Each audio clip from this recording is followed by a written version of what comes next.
Okay, I've been watching some of these ones, a monster in my family, and they're talking about these are relatives of these serial killers. And this one is the Happy Face killer. I guess he went on to kill 8 women. And his daughter is talking about it. Now, I pulled cards on it, and we'll see what I got here. What I got was above it all temperance. Now, in this temperance card, we've got somebody that's, really unbalanced. 1 second is one way, and the next second is another way. What I got with it is masks. Had a mask. Okay. So he would appear to be something else. And last one above it was somebody that was very defensive. Kind of feel like he's pushed back and these things are against him and coming forward.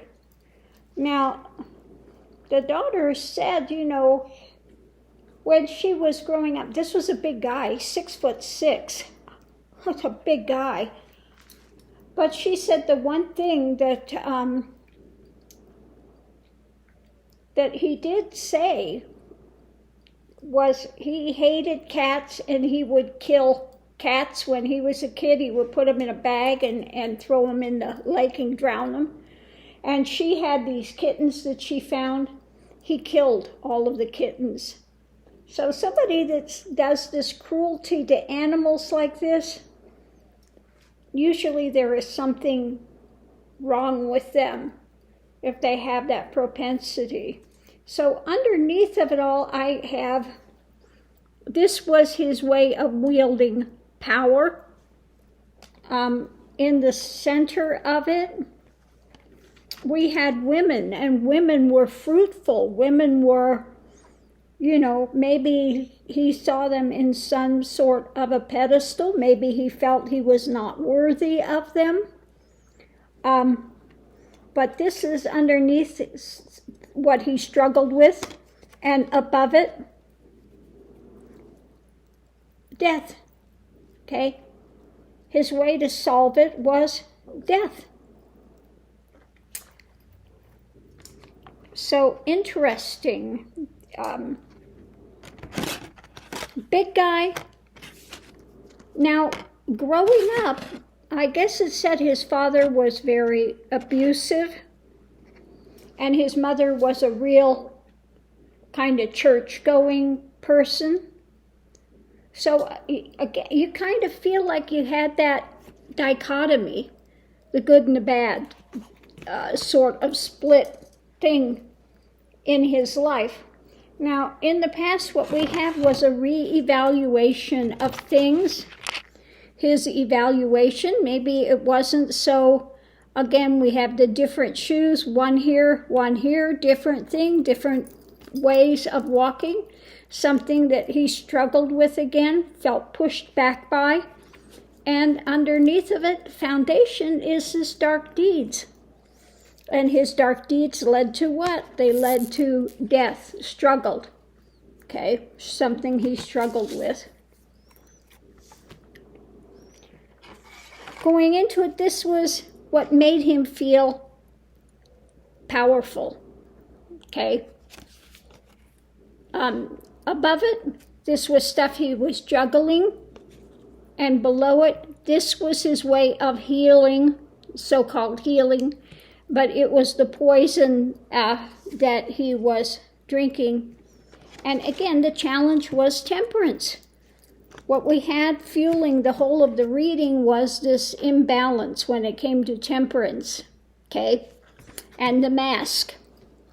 So we had here this moving forward, and he would strike out.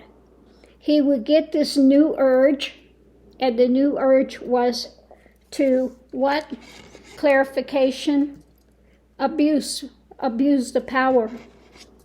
And that's the way his ship would come in. That is the action he would take because he was in this mental pain of imbalance. And again, this was his way of thinking he could solve it through these actions, violent actions. So I just got these cards, the murder cards. I'm going to pull one and just see what it says on here. See if this is of any benefit or not.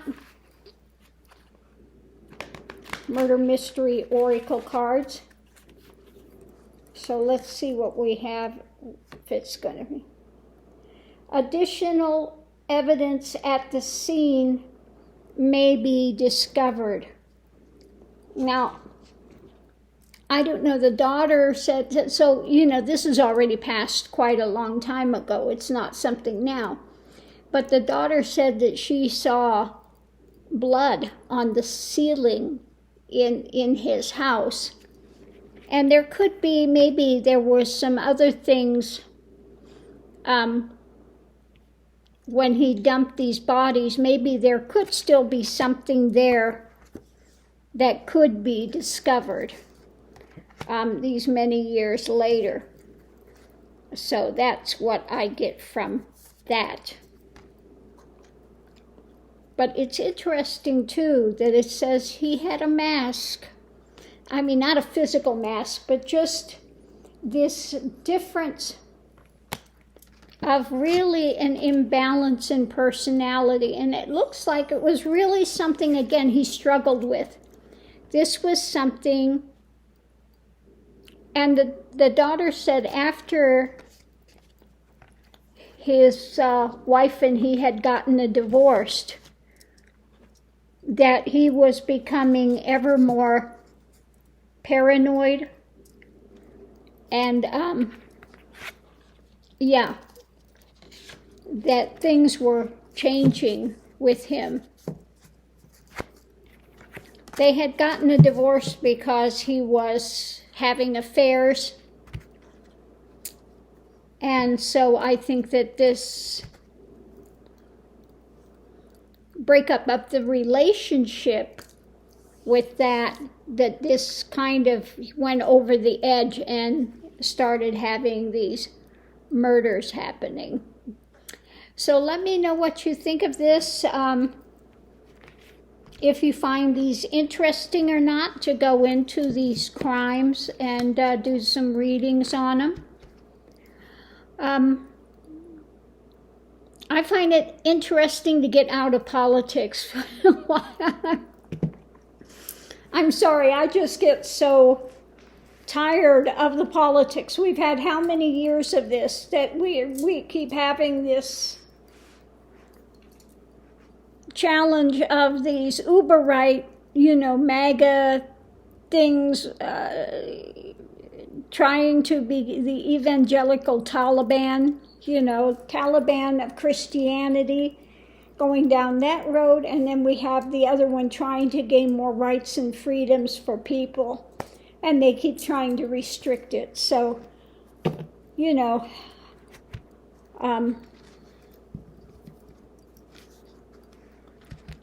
I just sometimes prefer to do readings on other things as well to break up the stuff with the political.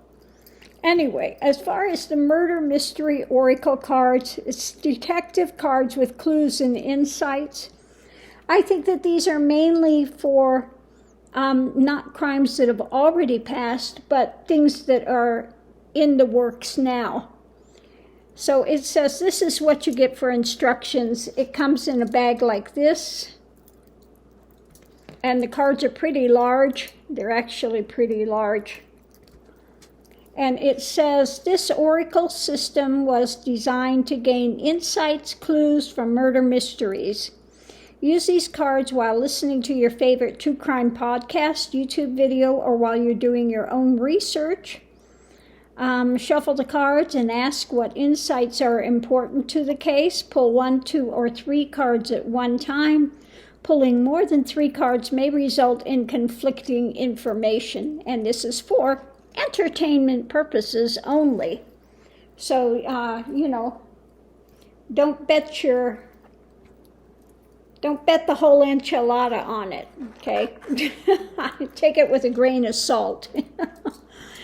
So on that note, I'm going to leave this here, and we'll see you online.